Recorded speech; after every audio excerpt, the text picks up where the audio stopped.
I think in the venture capital space, Founders Fund came out of nowhere and became, in under a decade, what people consider, top 5, I think would be a fair assessment. Where are you guys in terms of? I think if you do by scoreboard and by returns, we're probably top 3. Top 3. Or top 2, but yeah, top 5 is fine. I'll take that. Okay, so I'll give you 4, top 4. Okay. We'll split the difference. But if you look at the portfolio over here, let's go from left to right at the top.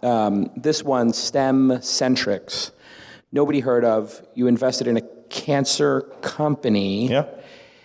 And it got sold for how much over what period of time? Well, we invested in early 2012 in Centrex. It's a therapeutic biotech company focusing on curing cancer. It got bought for $10.2 billion by AbbVie last year.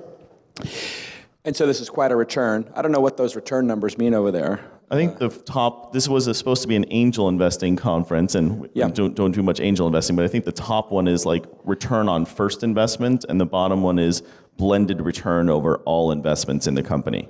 And you're placing huge bets. Yes. What was the bet in Centrex, and what percentage of the fund was it? Thank you for putting it like that. That is the actual correct way to put it. Percent of fund. So we made our first investment in Centrex, the one in 2012, was a 6% of fund investment. That's the fund 4 made the investment in Centrex, a $625 million fund, put about $35 million in on that first check, and then piled on to the point of eventually putting about $300 million into the company. And so while the return of the 24x in the early fund on a percentage basis was just, and a return is just extraordinary, on a pure dollar basis, the 5.7 return, the blended return, or the latest return, cash on cash, was much greater. Yeah, I mean, cash on cash is... So explain that, yeah. Let's break, in that example, just we put about $300 million into Centrex, and you can multiply it by that bottom number, and that's and so that you can figure out the cash on cash there, which is also the right metric to discuss when discussing venture capital. It's not about deal-based IRR. I mean, that's kind of irrelevant. Like, it's cash-on-cash number. So let's talk a little bit about SpaceX. That's another one that's worked out pretty well for you. Tell us about your history in SpaceX. Yeah, so actually the SpaceX investment was the reason why I joined Founders Fund. So I was doing a bunch of angel investing and had my own angel fund. And then in late 2007, I met Sean Parker, who I became friends with, and I was about to raise another angel fund, just some personal money in angel fund, and he said, "Oh, why don't you come check out what we're doing at Founders Fund?" And I, of course, had never heard of Founders Fund in late 2007, but I went down there, and that's when they were considering investing in this company called SpaceX. And I said, "Oh, this is exactly what I want to do." And so we made our first SpaceX investment in 2008.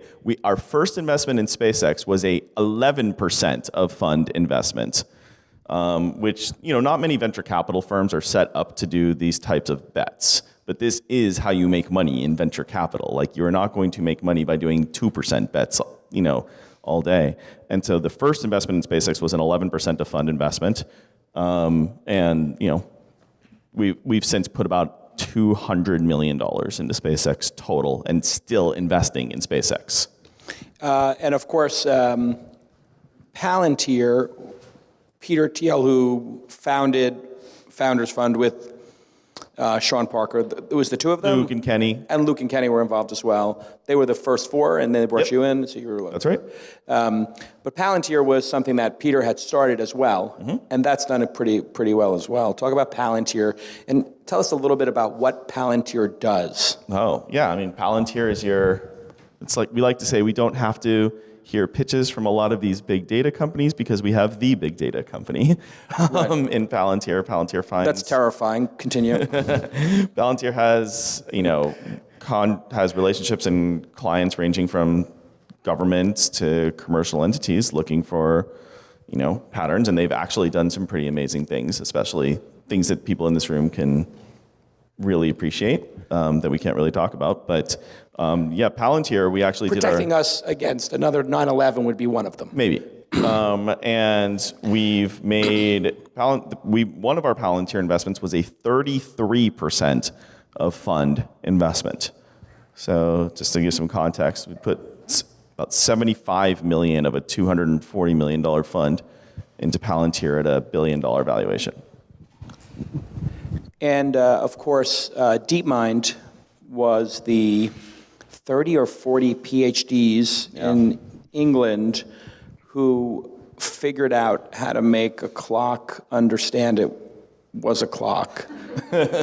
Indeed, amongst other things. But Deepmind. Well, I remember meeting the founder at one of these parties, and it was 2 a.m, and he's like, yeah, and then the clock realized it was a clock. And I was like, this is 5 years ago. I was like, can you explain that to me? And he said, well, the clock, we built a clock, and then it figured out it was on a network, and then it tried to leave the network. And I was like, wow, this kid's really drunk or full of shit. And then they got bought by, explain what Deepmind did that got them bought by Google, and when you met them, and what was going on over there, because there's no Deepmind product in the world. Right. That's right. And so Deepmind, of all the companies on this, is the one on there that doesn't actually have a product. And it was an interesting investment because the team was above and beyond anything we'd ever seen. We actually did the seed investment in Deepmind. So we are completely stage agnostic and completely sector agnostic. We'll write checks from 100K to 300 million.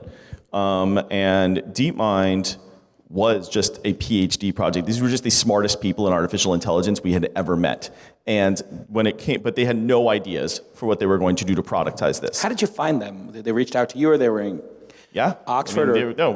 Through connections. You do work as venture capital. You go and meet people in audiences. And somebody said smart people in England smart people, and sometimes AI. you make connections, and they're like, oh, you're into that? Oh, okay, remember, this is in 2010. This is before AI was, as Esther pointed out, this ubiquitous thing all around, especially in the investment community. And there weren't many people who were willing to invest in a company that had absolutely no vision of what their product would be, other than they were going to actually get to artificial general intelligence first. And so we saw a lot of value in that. But then, yes, they eventually, Larry Page could offer them a much bigger budget than any venture capitalist. And this was disappointing to you, I'm taking it, because this company sold with 30 or 40 employees, from what I understand, and had unlimited upside.